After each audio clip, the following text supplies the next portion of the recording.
Hi everyone. आप लोग की कैसी पढ़ाई चल रही है? अच्छी होगी। एक यूट्यूब पर बहुत सारे एक न्यूज़ फ्लड हो रही है, आप लोगों ने सुन लिया होगा। लेकिन फिर भी इस पर एक सोचने वाली बात है। यूपी पीसीएस के द्वारा जो हमारा एग्ज़ाम होने वाला था 28, 27 और 26 और 27 अक्टूबर को, 27 और 26 अक्टूबर को 2 पालियों का प्रॉब्लम चल रहा था कि 2 दिन में होगा, शिफ्ट वाइज होगा। अब यहाँ पर प्रॉब्लम ये क्रिएट हुआ कि पालियों के कारण क्या हुआ कि नॉर्मलाइजेशन प्रॉब्लम क्रिएट हुआ। नॉर्मलाइजेशन आ जाएगा तो फिर लड़कों का प्रॉब्लम होगा, इसमें बहुत सारी करप्शन का चांस बढ़ जाएगा। इसलिए सभी लोग, लड़कों और टीचर, सब लोग जितने भी हैं, सब लोगों ने मेल किया, जो भी हो सपोर्ट में मेल किया गया। मेल करने के बाद अब ये मालूम चल रहा है कि इन लोग को सेंटर ही नहीं मिल पा रहा है, स्कूल ही नहीं मिल पा रहे हैं। सोचिए, क्या इनको स्कूल ही नहीं मिल पा रहे हैं सेंटर बनाने के लिए। कितनी दुविधा की बात है कि यूपी गवर्नमेंट के पास गवर्नमेंट स्कूल नहीं है, समझ रहे हैं, कि सेंटर बना सके उसको। क्या ये सही है? नहीं, ये क्या है, एक साजिश है। अगर कहा जाए तो एक साजिश रची जा रही है सभी स्टूडेंट के खिलाफ। ठीक है, तो आपको ये साजिश समझनी चाहिए। जो हाई पोजीशन पर पहुंच गए हैं, जो हाईएस्ट पोजीशन पर पहुंच गए हैं, वो अपने पोजीशन से को दूसरे को न आने दें।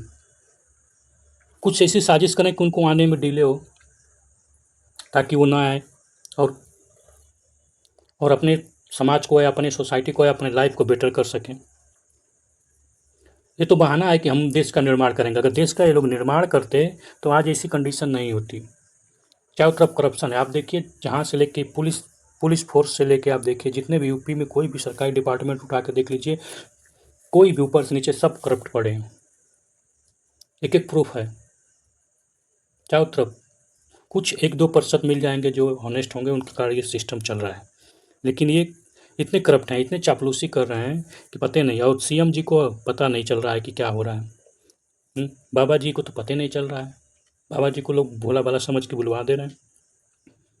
तो ये सबसे बड़ी प्रॉब्लम जो गवर्नमेंट है में, जो सीएम योगी बाबा हैं, तो योगी बाबा से नहीं दिक्कत है, दिक्कत है यहाँ पर ब्यूरोक्रेसी। ये ब्यूरोक्रेसी कौन है? ये ब्यूरोक्रेसी हम ही और आप कल जाके ब्यूरोक्रेसी बनेंगे, और जो हमारा स्ट्रगल टाइम है इसको भूल जाते हैं। तो हमारे यही नहीं समझ में आता है कि जब हम अपना 10 साल या 20 साल पहले का स्ट्रगल किया हुआ या 30 साल पहले का स्ट्रगल किया हुआ भूल जा रहे हैं, तो ये लोग पहले की हिस्ट्री को कैसे जानेंगे? जो 50 साल 100 साल हमारे देश का निर्माण होने में टाइम लगा, या बनने में, यहाँ तक आने में 47 से लेके अब तक आने में जितना टाइम लगा, 20 साल की इनका मेमोरी नहीं है कि हम जब स्टूडेंट थे तो हमारे साथ क्या प्रॉब्लम हुई थी, उस प्रॉब्लम को कैसे सॉल्व किया जाए। लेकिन नहीं, ये 47 से लेके 1947 से लेके आज तक इंडिया को एक कैसे प्रोग्रेस की तरफ ले जाएंगे, ये सब जानते हैं, क्योंकि सब पढ़े लिखे हैं, सब जानते हैं। लेकिन एक विडंबना में सबको बना के रखे हैं कि हमारे पास ये नहीं हो पा रहा है, हमारे पास व्यवस्था नहीं हो पा रही है। उस व्यवस्था में सभी लोग फंसे पड़े हैं। हम लोग एक एज ए स्टूडेंट अगर सोचें तो ये सभी की साजिश भी हो सकती है। इनके पास मैनेजमेंट नहीं है। सोचिए, इतने बड़े एग्ज़ाम को, जो कि इनका मेन एग्ज़ाम है, यूपी पीसीएस का देखा जाए तो पीसीएस जो मेन एग्ज़ाम है, और इस एग्ज़ाम में इन लोग को मैनेजमेंट करने का टाइम नहीं है, मैनेज नहीं कर पाए। जो एक एजेंसी है, एजेंसी का काम है ही है एग्ज़ाम लेना। और यूपीएससी को देखिए, यूपीएससी, इसको तो कभी ऐसा प्रॉब्लम नहीं होता। तो ये चाहे पेपर आउट कराना हो, चाहे कुछ भी कराना हो, पेपर आउट हो, फिर सही से रिजल्ट नहीं लेके आना, ये सब ये लोग साजिश के तहत करते हैं। उस साजिश से क्या होता है, इनका करप्शन होता है, इनका वर्चस्व बना रहता है। ठीक है, तो इसलिए हम सभी स्टूडेंट से ये कहेंगे कि नुकसान तो बहुत हो रहा है, हमारा टाइम जा रहा है। टाइम के साथ साथ हम लोग का माइंड जो है, दिमागी स्तर से सोचने की क्षमता, फिजिकली रूप से हम बहुत सारे डिस्टर्ब हो जाते हैं जब एग्ज़ाम सही टाइम से नहीं होता है तो। लेकिन हम क्या कर सकते हैं? हम यही कर सकते हैं कि अपने एग्ज़ाम को सुचारू रूप से तैयार करें और उसको पढ़ाई करें। ठीक ना? अब उसके लिए हम, जो अभी तो ऑफिशियल नोटिफिकेशन नहीं आया, लेकिन 100% ये परीक्षा नहीं होगी।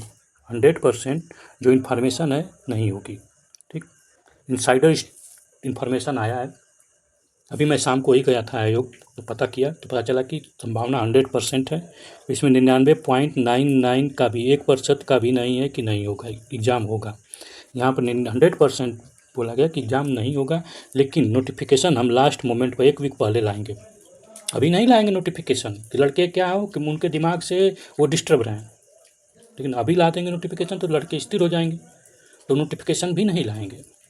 कितनी समझदारी है, ठीक है। तो हम तो यही कहेंगे कि सभी लोग अपनी पढ़ाई पर ध्यान दें। अगर हमारा पीसीएस ही टारगेट है, 1 सीट लेना टारगेट है, तो हम यही कहेंगे कि चपक के पढ़ाई कीजिए, अपने रिदम को मत ब्रेक कीजिए। अगर रिदम ब्रेक हो गया तो फिर प्रॉब्लम हो जाएगी। और ये अच्छा भी मौका एक तरह से देखा जाए तो हम आरओ और पीसीएस दोनों को एक साथ तैयार कर सकते हैं, और दोनों हम प्री के लिए ही पढ़िए, क्योंकि आरओ में देखेंगे तो प्री का ही है। मेंस की बात रही तो मेंस के लिए केवल 2 घंटा पर डे निकाल लीजिए, 2 आवर, बस 2 आवर पर डे मेंस के लिए पढ़िए, बाकी अब प्री के लिए चपक के पढ़िए, ठीक है ना।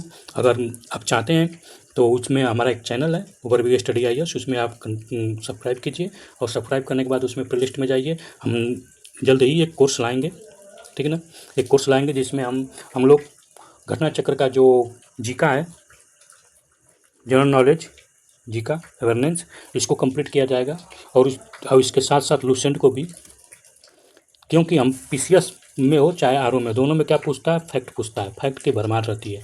देखिए पीसीएस का एग्जाम और आरओ और एआरओ का एग्जाम लगभग सिमिलर है, इतना तो मान, क्योंकि आयोग ही करवाएगा। और सबसे बड़ी बात, आप यूपीएससी हैं, यूपीएससी तो यूपीएससी और पीसीएस में बहुत अंतर है, थोड़ा बहुत अंतर नहीं है। इसमें कॉन्सेप्ट की तरफ जाता है, इसमें पीसीएस में देखेंगे तो कॉन्सेप्ट का 1-2 क्वेश्चन या 5% क्वेश्चन मिल जाएंगे, ठीक है। लेकिन आपको अगर इस साल पाना है, ये एक उस हमारे लिए बेस्ट अपॉर्चुनिटी भी हो गई।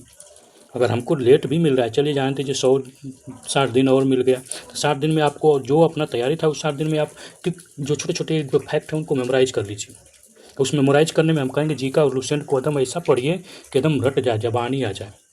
अगर इसको आप जबानी नहीं ला सकते हैं तो मतलब कि आप सिलेक्शन नहीं लेने योग्य हैं, ठीक है ना। इसको जबानी, अब इस केवल 2 घंटा 1 घंटा देंगे तो आपका 60 दिन में कंप्लीट हो जाएगा। अब रिवीजन भी रिवीजन कर सकते हैं। तो हम तो यही कहेंगे कि चलिए मिल के तैयार करते हैं, हम आपकी सहायता करेंगे, और इसके लिए नया कोर्स लॉन्च करेंगे, देखेंगे अगले वीक में, जिसमें जीका का चलेगा और एकदम बेसिक से, और उसमें को जो भी कॉन्सेप्ट होगा कॉन्सेप्ट को भी क्लियर किया जाएगा, ठीक है ना। कॉन्सेप्ट फंडामेंटल कॉन्सेप्ट के साथ एकदम चलेंगे, कोई भी, और उसमें जैसे कुछ ब्रेक होगा आर्डर में तो आर्डर मैपिंग हर चीज़, यानी उसमें फैक्ट के साथ साथ हम कॉन्सेप्ट का भी ध्यान रखेंगे, ठीक। फंडामेंटल कॉन्सेप्ट, ताकि ये ना लगे कि हम जीका कंप्लीट कर लिए या लूसेंट पढ़ लिए तो बहुत सारा हमारा कॉन्सेप्ट नहीं क्लियर हो रहा है, हमको लक्ष्मीकांत पढ़ना पड़ेगा। लक्ष्मीकांत कितना पढ़ेंगे, सबसे बड़ी बात तो ये, कितना पढ़ेंगे आप, माजी हुसैन कितना पढ़ेंगे, स्पेक्ट्रम कितना पढ़ेंगे, तो इसलिए, और पीवाईक्यू और जीका, 2 चीज़ अगर आप बढ़िया से कर लिए तो आपका काम हो जाएगा, ठीक है ना। तो पीवाईक्यू में क्या, एक पॉइंटर होता भी है, तो पॉइंटर तो थोड़ा थोड़ा याद करने वाला चीज़ है पॉइंटर, अगर पीवाईक्यू का उसी का पॉइंटर है, तो पॉइंटर के लिए हम एक क्लास लेके आए हैं, वो चल रहा है कंटिन्यू अब तक हम लोगों ने। तो पॉइंटर हमारा 9 सितंबर से शुरू था, लेकिन कुछ कारणों से बीच में नहीं हो पाया, तो उसमें मोबाइल का प्रॉब्लम, कुछ टेक्निकल इशू हो गया था, इसलिए नहीं कर पाए, लेकिन अब कंटिन्यूटी इसको रखेंगे और इसको जल्दी ही ख़त्म किया जाएगा, ठीक है ना। तो ये आपको आप अगर चाहते हैं तो आप पॉइंटर से जुड़ जाइए, पॉइंटर के साथ साथ हम पीवाईक्यू भी करेंगे, पीवाईक्यू तो चल रहा है, उसको भी आप प्ले लिस्ट में जाकर देखेंगे तो पीवाईक्यू लगभग मुगल ख़त्म होने वाला है, 1-2 लेक्चर लगेगा, मुगल ख़त्म हो जाएगा, ठीक। एशियन ख़त्म हो गया है, फिर उसके बाद हम जीका शुरू करेंगे। जीका इसलिए कि कॉन्सेप्ट क्लियरिटी और साथ साथ फैक्ट के लिए भी। तो हम आपसे यही कहेंगे कि आप लोग अगर पसंद हो तो आप इससे जुड़िए, एक बार जाके आप रिव्यू करके देख लीजिए कि हाँ उसमें कुछ अच्छा लगे, ठीक है ना। तो आप इस पर सब्सक्राइब करके और जुड़ सकते हैं और मिल के तैयार करते हैं, क्योंकि देखिए सिलेबस सेम है, आरओ और एआरओ का सिलेबस देखेंगे तो सेम है, कुछ में कोई भी अंतर नहीं आरओ और पीसीएस में, बस मेंस का थोड़ा सा अंतर है कि मेंस में लिखना पड़ेगा और प्री में नहीं लिखना है, ठीक ना। तो चलिए अब एग्ज़ाम का डेट आएगा तो देखा जाएगा, लेकिन हाँ हमारी तैयारी पूर्ण होनी चाहिए, और 60 दिन का 60 से 75 दिन का जो टाइम मिलेगा या उससे भी ज़्यादा मिल सकता है, तो पहले तो इतना क्लियर कर लें कि हम पीवाईक्यू, पॉइंटर और जीका, इतना लूसेंट, तीनों चारों जो है घुमा फिरा के हमें एकदम दिमाग में बसा होना चाहिए, एक पॉइंट, ठीक है ना। तो चलिए मिल के शुरू करते हैं। जय हिंद।